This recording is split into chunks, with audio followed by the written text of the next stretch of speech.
guys, today we are going to go through two-handed kettlebell cleans. So you know you got your single arm cleans, we're here, right? You got double kettlebell cleans. So this is two-handed, so this is typically gonna be a bigger bell, and you'll have one hand on top, one hand on bottom, and you're bringing it up to here. You will probably not ever do this with a small bell. You're gonna be touching a big bell. So if you can double clean 53s, we're probably talking a yellow, like a 106 bell. What's that, 48 kg bell, whatever that is. Or bigger, because you'll be able to do some nasty weight with this movement. There's definitely some tricks of the trade with it as well. So we're gonna go from the easiest way to get them done to the most challenging way to get them done. And a lot of these overlap into a lot of other kettlebell movements too. So most challenging way or easiest way to get them done is to get that two-handed grip and get a swing first. So we'll get a couple swings into it, get some momentum, then we're pulling back into that shoulder, okay? Grip matters, okay? So the easiest way to do it is if I'm going to my right shoulder, I want my left hand in front, right hand in the back. Because basically what happens there is I'm swinging, this hand is already gonna be there to catch, and when it's heavy, this hand can actually come over and help rotate that kettlebell into position. If you have it the other way, this hand is too high and it's gotta dip way under, and this one's gotta crank way over the top. So it makes it a little more challenging. So you will go, if you're going to the right shoulder, left hand on top, right hand on bottom with a swing to assist. And this would be your easiest way to get into that position, okay? And then if you're going to the left shoulder, you just pull the opposite. Right hand's gonna be coming across and over to help steer. Left hand's gonna be just catching into a nice easy position. Swing, boom, okay? You'll also notice if you're using small kettlebells, there's almost not enough space for your hands. So another reason why we'll use bigger kettlebells for this. So that is version one, easiest way is with that swing, pulling back, top hand is coming over the top to get you onto the rack position you're looking for. Okay, so maybe you're topped out at your kettlebell.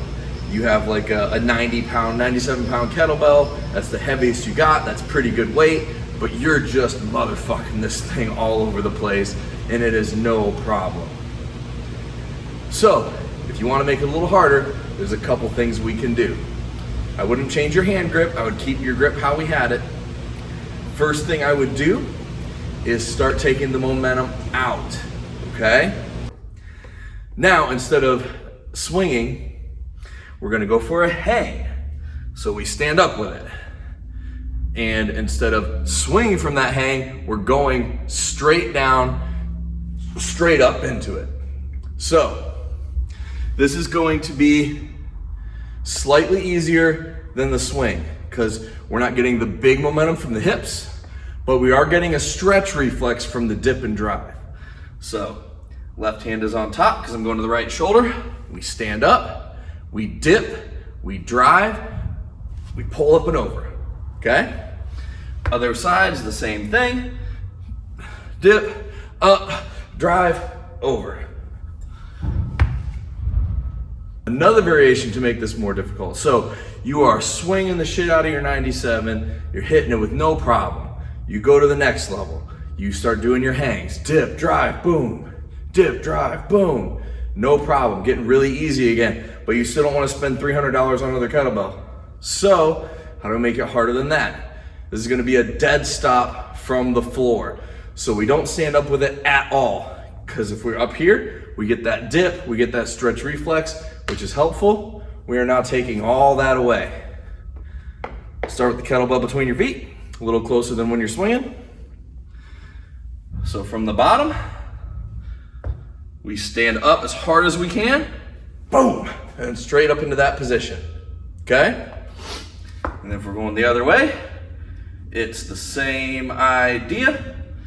stand up, boom, straight into that position. Okay? That's gonna give you a little more time building up momentum, but you don't get the benefit of that stretch reflex. Some people go back and forth on which is harder, which is easier, but for me, I feel like the dead stop's just a little harder than that hang and go. Now this one right here is a little tricky. So we have the easiest way, where your far hand from the shoulder is going to be cranking over to help you finish, and we swing, right? That's the easiest. So if we keep the hands the same, the next hardest is gonna be that hang. The last hardest is gonna be from the floor, dead stopped. Now, we can make all of these even harder by switching our hands. It makes it less efficient, because now if I'm going to my right shoulder, this hand's almost in the way, not helping, and this one's gotta kind of get higher to then get back under, instead of if you're this way, it basically just has to come right in like that. So you're increasing the range of motion. So, before we need to buy another kettlebell, we can now master with the swing, the dead stop, or the hang with the other grip. So if I'm going to the right shoulder, I'm now gonna have my right hand on top. I'm gonna swing, boom, and I'm still gonna go here. That's going to be more difficult than if my left hand was the front hand. Same thing on the other side. I'm going to my left now. And my left hand is the front hand. So it just has to get higher before it can settle. And you can do that with the other two variations as well. Now, the cool thing, once you kind of master both hand positions, you now don't have to go 1, 2, 3, switch hands. 1, 2, 3, switch hands. Or if you're alternating, you're taking that time to switch hands between reps. You don't have to do that anymore. If you have the ability to feel both ways, you can now just start with one grip and get like a set of however many you want, both sides. Okay? Without resetting. So that's nice for like a little extra conditioning, speeding the reps up. But at first, easiest way to get into these, I highly recommend keeping the same grip, whatever shoulder you're going to, that hand is on the bottom, other hand's on the top, and really kind of dial in that twist over with the swing and then progress from there. Hope that helps. I get questions every now and then about like, oh man, when is it time to buy a new bell? You can take a little more time before you buy a new bell now, which is nice. So hope you all like that. Definitely subscribe. If you have any questions, you can always hit me up Instagram at StrongmanDan. And please do check out AttitudeIron.com for maces and articles and ebook programming that uses kettlebells, maces, barbells, things like that. Talk to you guys soon.